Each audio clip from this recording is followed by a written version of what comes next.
បងប្អូនឃើញក្មួយខ្ញុំទេទោះបីថានៅក្នុងចំនួនភាសឹកយ៉ាងណាក៏មិនដឹងអីដែរមិនដឹងថាគេលំបាកឬស្រួលទេដឹងតែខ្វា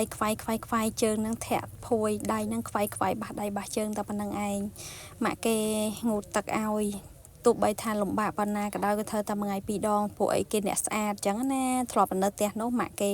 មុជទឹកឲ្យឡើង3ដងបងប្អូនទោះតិចប៉ុណ្ណាក៏ដោយគឺធ្វើតែដាំទឹកឲ្យគេងូតចឹងហើយដូចកែបចឹងមើលដៃហើយមួយជើងដូចកែបហែទឹកចឹង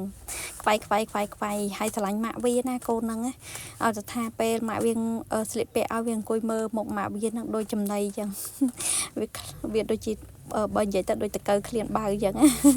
ឃើញមុខម៉ាក់វាមើលអត់ដាច់ទេមើលអត់ព្រិចទេបងប្អូនខ្ញុំចំណាំមើលភ្នែកកូនក្មេងវាស្គាល់មុនគេគឺអ្នកម្ដាយរបស់វាតែម្ដងហើយម៉ាក់គេនឹងអ្នកស្អាតទៀតអស់អីអស់ទៅឲ្យតែបានកូនគេល្អកូនគេស្អាតគេសុខចិត្តចំណាយលុយទិញ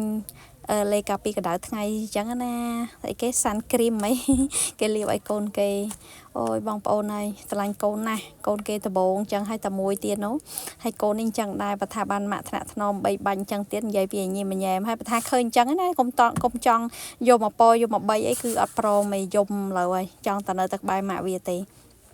ហើយដល់ពេលកូនវាធ្វើចរិតប្រកាន់ម៉ាក់ប្រកាន់អីចឹងហត់តែម៉ែវានឹងឯងអ៊ំមីងណាចង់3សឹងអីវាមិនព្រមនៅលើដៃយើងគឺដឹងថាយំហ្មងហើយមើលមុខបងប្អូនអើយប៉ប៉ហ្មងចុះម៉ាក់ប៉ាវាមានខ្ពស់អីកន្ទឿញុកហ្នឹងហើយមានណាម៉ាក់វាឆ្លៀតតបោកអាវលួចធ្វើសក់កូនគេធ្វើបាសដូចចែមអញ្ចឹងណា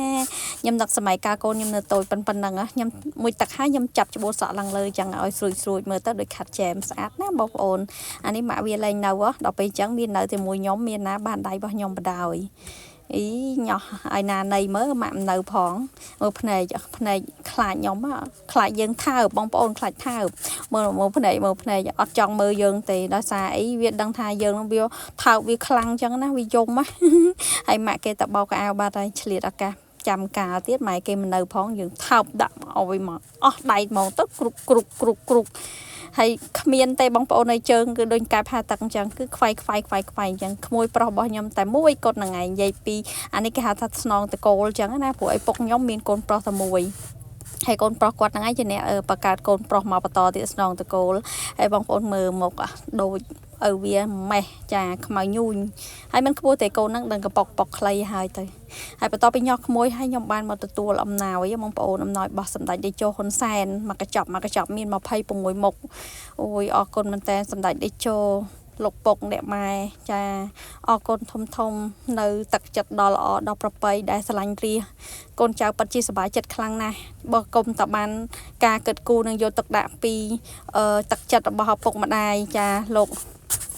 តាហ៊ុនសែនហើយនឹងលោកយាយប៊ុនរ៉ានីកុំអីពួកកូនចៅនឹងដឹងទៅក្រលហេមលហាមប៉ុណ្ណាទេព្រោះភេសទឹក